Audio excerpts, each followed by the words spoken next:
I'm going to make sure I have security, because I know I have had attempts on my life and I have too much work to do. There are too many people that need help right now for me to allow that. So if I end up spending $200,000, if I spend 10 more dollars on it, you know what? I get to be here to do the work. So suck it up, and defunding the police has to happen. We need to defund the police and put that money into social safety. The wealthy should pay their fair share. Yes, wealthy should pay their fair share. What is a fair share? What percentage? So you're saying that you're saying that they're paying their fair share is what you're saying? No, I'm asking what percentage is a fair share? Their fair share, the same. If a third of my money is going to taxes, then I think a third of their money should be going to taxes. Well, it does. I'm trying to understand, because you realize the effective tax rate on the poor is less than it is on the rich, right?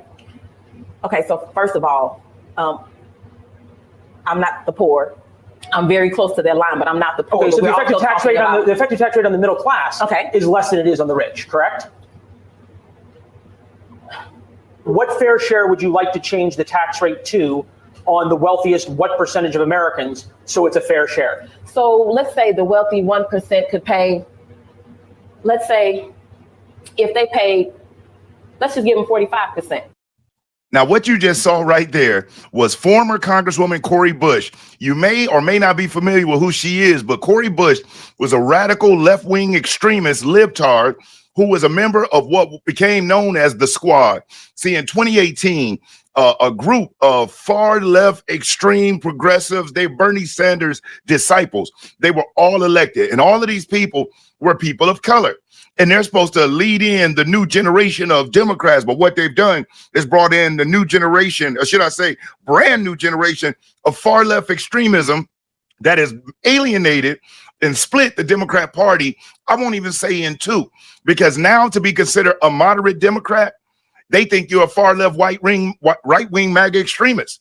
You can't even be just moderate in the Democrat Party. It's far left extremists, men and women's sports, child body mutilation, open borders, and the all-time favorite of defund the police. Now, did you notice in that previous clip, and one thing I'm gonna do in this video, I got some bombshell information that I'm gonna show you video clips of that involve this Democrat Squad member and her husband.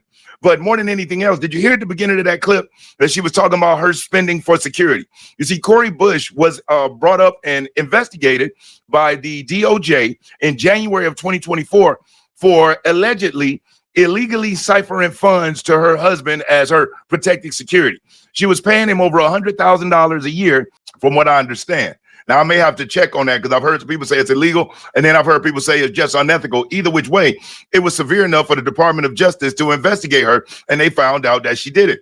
Subsequently, she was also voted out. Matter of fact, let me give you a brief introduction to Cori Bush and the Squad. Check this clip out. Cori Bush and Jamal Bolton the next level.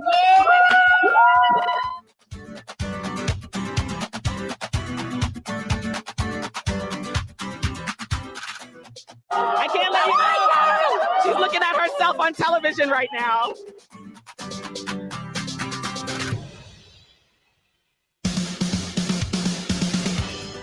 There is no way that we are ever going to allow people to tear us down, to see us cry, not, out of pain, to ever make us feel like our certificate is less than theirs. Another world is possible. Yes, it is possible to legislate justice and accountability.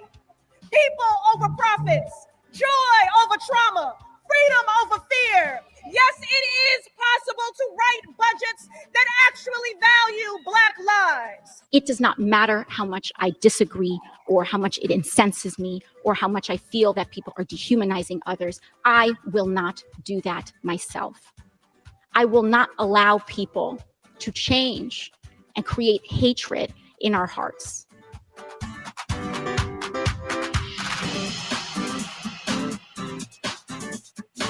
2018 was just the beginning when my sisters in the Squad were able to win their positions. Now we're more than doubling up in terms of those who are coming in with an unapologetically progressive platform rooted in and centering racial and economic justice. Now, this last gentleman that you just saw was Jamal Bowman. If you don't remember, he's the member of Congress who pulled the fire alarm trying to stop a vote in 2024. He also was voted out of the squad. So it seems like one by one, they're getting plucked off. We got to get Ilhan Omar out of there, Alexandria Ocasio-Cortez out of the Congress.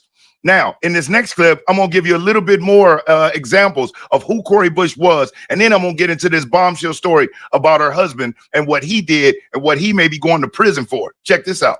If we fail to remove a white supremacist president who incited a white supremacist insurrection, it's communities like Impeachment. if we fail to remove a white supremacist president who incited a white supremacist insurrection, it's communities like Missouri's 1st District that suffer the most. The 117th Congress must understand that we have a mandate to legislate in defense of Black lives. The first step in that process is to root out white supremacy, starting with impeaching the white supremacist in chief.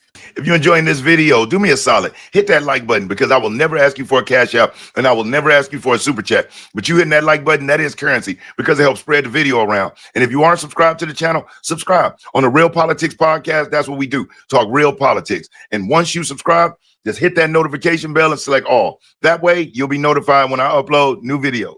Yeah, so you saw that. Another example of their race-baiting, left-wing extremist libtardism that they display every single chance they open their mouth. And as a Black man, as a Black American patriot, it disgusts me that every single opportunity they get, they take the plight of a people and the destructive relationship between two cultures, two races of people that happened long ago. It did happen.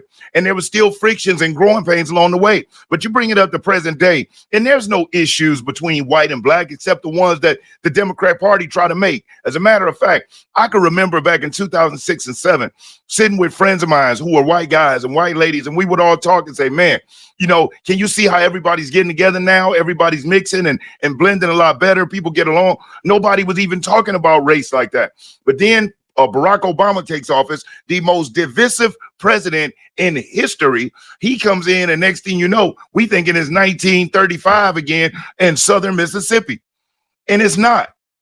It's not. Anybody that acts like it is, like it's just so hideous. And as a matter of fact, the last people that should be talking about that should be the Democrat Party. That is the party of slavery. That is the party of Jim Crow. That is the party that filibustered the 1964 Civil Rights Bill that required Republicans to vote for it because the Democrat Party filibustered it.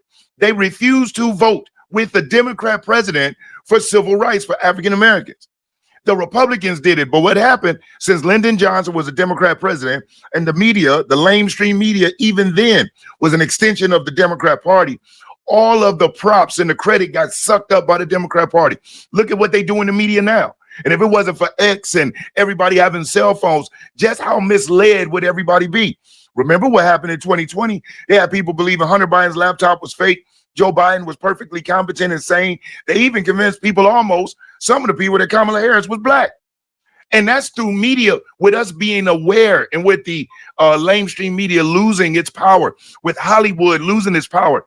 Imagine back then in the 60s, where the Hollywood stars were looked at and revered, where the media, Walter Cronkite and them, you trusted those people, where everything the government said, the citizens took it as the gospel, and that there's no way that the government would do us wrong.